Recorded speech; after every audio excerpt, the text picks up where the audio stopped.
Want me to start off now? Yeah. Okay. My name is Dominic Martinez. I'm a business administration major with a concentration in marketing. I'll be graduating after the completion of this semester. I'm from Riverside, California, and this is currently my fourth year of college, which I transferred over from Riverside City College for the year of 2021. The reason I took this course is because I needed to take a course within this section, so I chose this class since the others did not grab my attention the same way. But the main reason for me taking this course is because I need it in order to graduate. Some facts are that I'm Mexican American. I'm also a very big sports fan. I'm always watching and keeping up with football, basketball, and baseball. My favorite sports team is the New York Yankees, and I played baseball from the ages of 3 through 19. After I finish school, I plan to work within inside sales for a sports team, or I would like to work for a company focusing on digital and social media marketing, while also doing freelance work as a social media marketer for small businesses. And now I'll be passing it on to Miranda to introduce herself. Hi, my name is Miranda Montes. I am also a business admin major with a focus in accounting. This summer, I'm going to be participating in an internship with Deloitte. This is my second year of college at Cal State Fullerton, and I plan on graduating in 2025. The reason that I took this course was because I was interested in learning more about my heritage as a Mexican American, and I've taken previous Chicano study classes that I found interesting. I'm also a very big sports fan and grew up playing many different sports, but mainly played softball from the ages 4 to 18. My favorite sports team is the Dodgers, and I love to watch them play as much as I can. After I finish school, I plan on continuing my path with Deloitte and hopefully becoming a certified public accountant.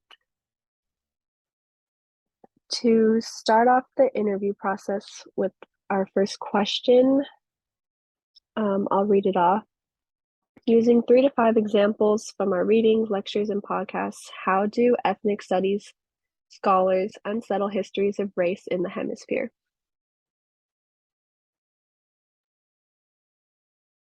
Did you want me to answer first? Yeah, and yeah, we could just go back and forth. Okay. So the history of the Panama Canal should be thought not as a collaborative project to help build relations for a prosperous country, but the United States' effort to shave the province of Panama off Colombia and steer the new nation into an important global transit route that structured America's hemispheric might. In other words, the United States used interoceanic diasporas to help advance their economy without taking into consideration the disruption they'd be bringing to the culture of another otherwise undisturbed country. The key concept in our oceanic diasporas reflect the complex ways in which race, ethnicity, and national identity intersect. The Panama Canal brought together people from diverse racial and ethnic backgrounds, including African Americans, West Indians, Chinese, and others. This emerged as a result of the mixing challenges for us to rethink nations of race and ethnicity as fixed and static categories, and rather to recognize the ways in which they are shaped by historical processes of migration, colonization, and globalization. The construction of the Panama Canal was a global enterprise that involved workers and capital from around the world.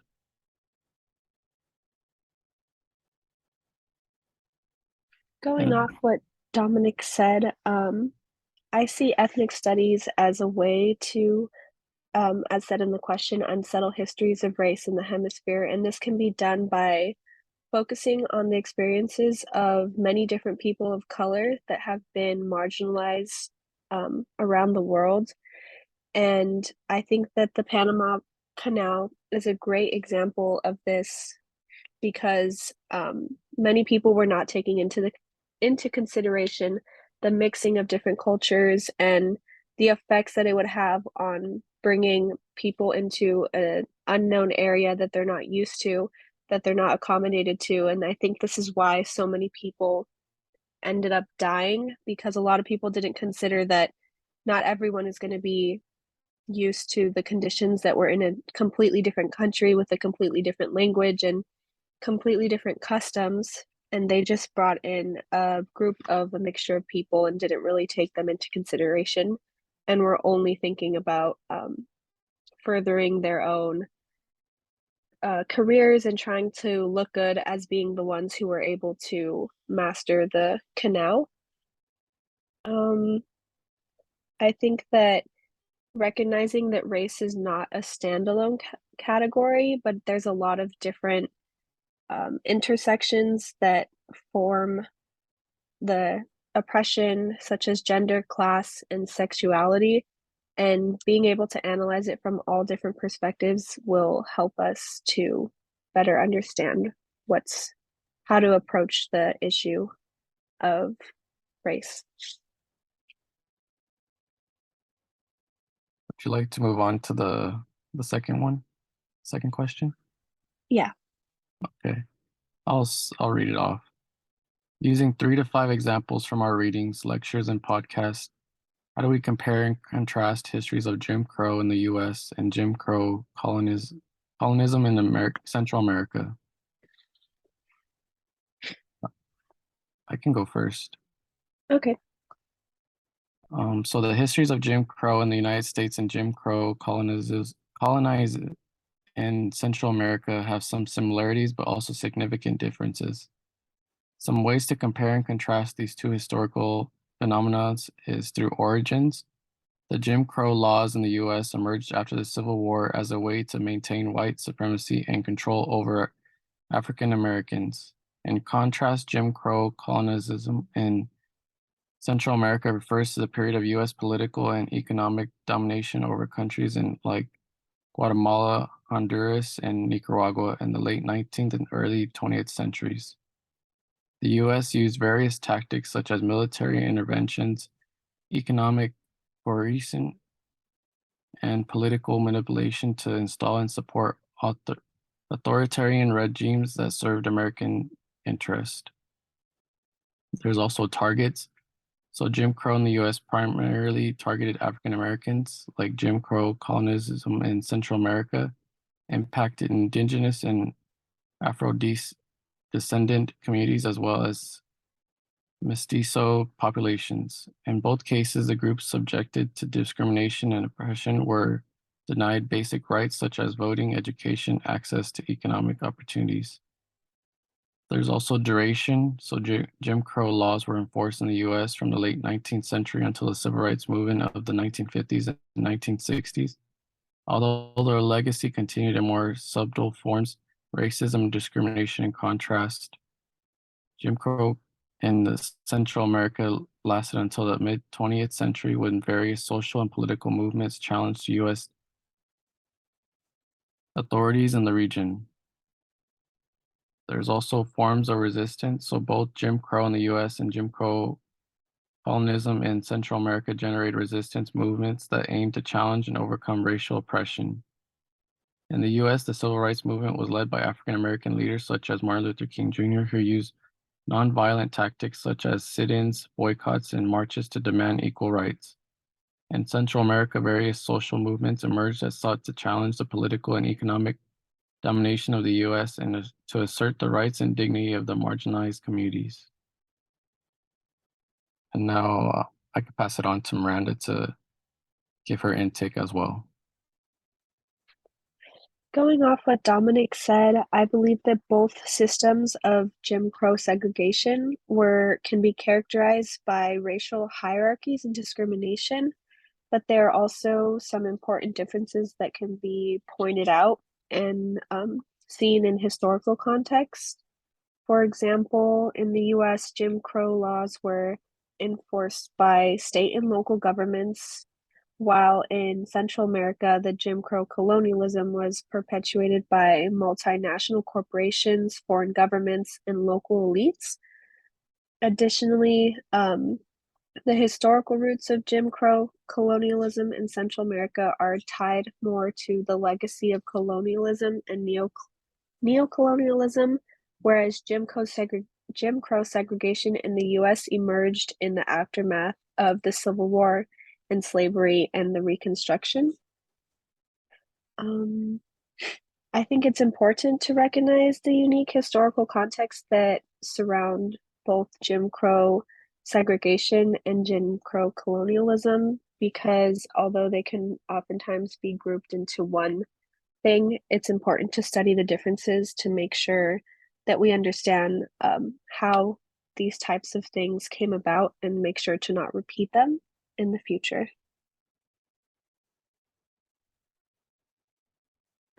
I'll go on to the next question. For the next question, it's going to be why is reading Japanese American internment alongside American Indigenous relocation urgent? And I can also start off on this one. Okay. It is important to read Japanese American internment alongside American Indigenous relocation because these two events share some common characteristics and have significant implications for understanding the nature of racism and exclusion in American history. Firstly, both events involved the forced relocation and detention of specific groups of people based on their race or ethnicity. During World War II, Japanese Americans living on the West Coast were forcibly removed from their homes and placed in internment camps, while during the 19th and early 20th century, the indigenous peoples in the U.S. were forcibly removed from their ancestral lands and relocated to reservations. Secondly, both events were justified by the U.S. government using similar rationales, such as the need to protect national security, the belief in the inherent inferiority of the targeted groups, an idea that their president was a threat to white supremacy and American values. Thirdly, both events had significant and long-lasting impacts on the lives of those affected. Japanese Americans faced economic hardship, loss of property, and social stigma as a result of their internment, while indigenous people continue to suffer from the ongoing events of forced relocation, including poverty, health disparities, and cultural erasure. By examining these two events together, we can better understand the ways in which racism and xenophobia have been used to justify the violation of basic human rights and the ways in which these violations continue to have a lasting impact on affected communities. Moreover, we can recognize the importance of acknowledging and confronting these legacies of these events in shaping contemporary issues of social justice and equality. Now I could pass it on for Miranda to give her input as well. As Dominic said, I think that reading these two events together in order to contrast them and find similarities and differences can offer a lot of insight into the different ways in which the communities had resisted oppression and tried to fight for their justice. It provides us with a deeper understanding of the ongoing struggles for reparation, land rights, and recognition that Indigenous and Japanese American communities continue to face today.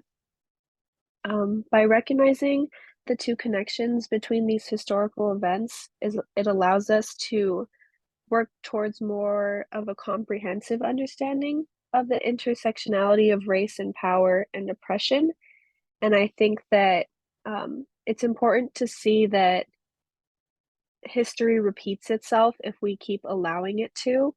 And by studying that, by studying the two events and contrasting them, it can force us to have to learn what happened and learn from it. Um, Another thing that I think that helped me understand when I was reading about these two topics was it emphasizes the importance of solidarity and kind of staying together and being there for one another. Um, I think it's important, especially in times that the Japanese Americans were going through all of this hardship and struggle, discrimination, and hate, and just like the indigenous people, that they're the only people that can really be there for one another because they're the only people who truly understand what they're going through. And by sticking together, that's how they got through it and have been able to come out of it and continue to work towards better treatment and better rights. Okay, I'll We're gonna move on to our actual questions that we came up on our own. The first one being, how is the Japanese American internment and indigenous relocation connected? I can start off with that one. So the Japanese American internment and indigenous relocation are both examples of forced relocation and confinement of people by the US government during times of war. During World War II, the US government forced 120,000 Japanese Americans, most of whom were US citizens, into internment camps. They were removed from their homes, businesses, and communities and forced to live in harsh and often degrading conditions in the camps. Similarly, indigenous relocation refers to the forced relocation of Native Americans from the ancestral lands to other areas, usually in the mid-20th century. This relocation was often done to make way for resource extraction and to assimilate indigenous people into white American culture. Both of these actions were carried out without the consent of those affected and were justified by the government as necessary for national security. They result in the loss of homes, businesses, and cultural connections for those forcibly relocated had lasting impacts on an individual's families and communities. In both cases, the US government violated basic human rights and acted unjustly towards its own citizens. The internment of Japanese Americans and the forced relocation of indigenous people stands as examples of the injustice perpetuated by governments during times of war and conflict. And now I'll give it back to Miranda to give her input.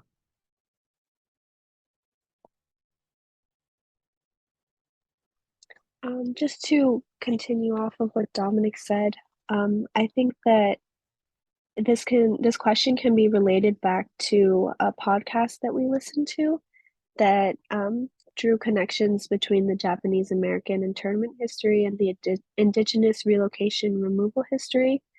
I think that it's just like how we discussed similarly in the last question, that um, it is something that needs to be studied side by side in order to see the similarities and see how the US took a huge overstep in trying to gain power out of fear, out of not really knowing what to do, kind of a panic. They enacted practices that should have never been enacted again. They've happened in the past. We've seen what they've done. We've seen how awful and how dehumanizing it is to treat anyone of any race in this way. And I think that it's important that we realize the mistake and not try to cover it up or justify it in any way. And by studying these two topics together, it will help people realize exactly what our country did and hopefully prevent it from ever happening again if we're able to educate ourselves on the issue, truly see where the mistakes were made, how it could have been handled better. It will prevent anything like this from happening again. It's important that I think it's really important that as college students, we're also taking these kind of classes to really give ourselves a reality check because oftentimes when you're learning about US history in high school, it's kind of written in a way that always makes ourselves look better and kind of pushes away the darker parts of our history. And I think that classes like this bring those darker parts out and expose them. But without learning these things and kind of decolonizing your minds, you'll never be able to understand them or even understand the impact that they had on people. So by learning about um, the Japanese American internment history and indigenous relocation and the way that minorities were treated throughout our history, it shows us the true impact that it had, lasting impact that it's had on any minority that is still living in the US today. I mean, even me as myself, I've often been considered to be white passing, and when people ask me like, "Oh, like, what are you? What is your ethnicity?" And I tell them that I'm Mexican, they always ask me like, "Well, what else are you?"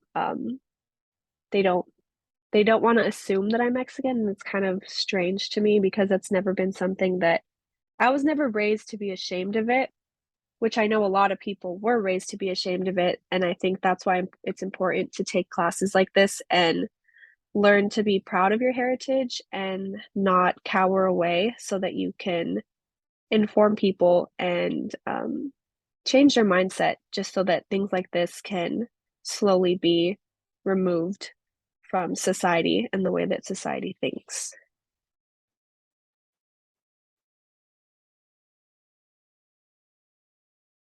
So now we will also move on to our next topic. So I'll ask Miranda, what topic have you been most impacted or interested by? I think the topic that, I was most impacted by this unit was probably, reading about the Panama Canal and just I was really surprised to hear with, the how okay people were with basically just leading people to their death knowingly. The leaders of who were constructing the Panama Canal and, the engineers and everything like that.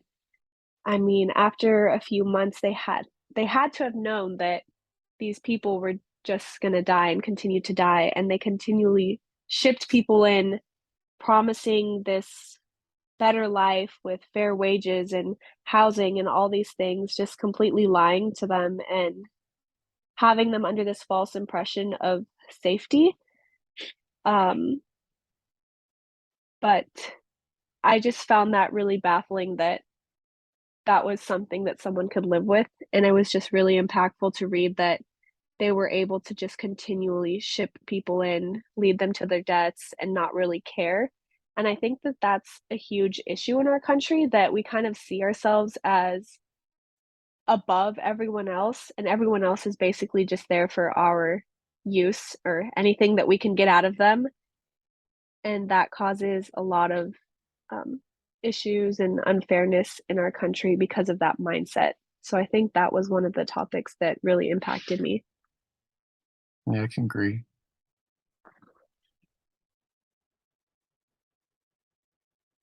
For myself, I would say that the topic I've been most impacted by or interested by is the Japanese American internment camps. This because I remember talking about this topic during K through 12 grade levels, but I never got the in-depth information regarding how much this impacted Japanese Americans and their life here in the US. It also gave me a perspective on the US government that I believe was not touched upon within my earlier classes. In conclusion, I'd say I'm glad that we covered this topic and I was able to gain a better understanding of the impact this event had on the specific ethnic group. And I also believe that this in-depth outlook is important for college students because it'll help us all have a better understanding that we probably never got to have during our lower grade levels.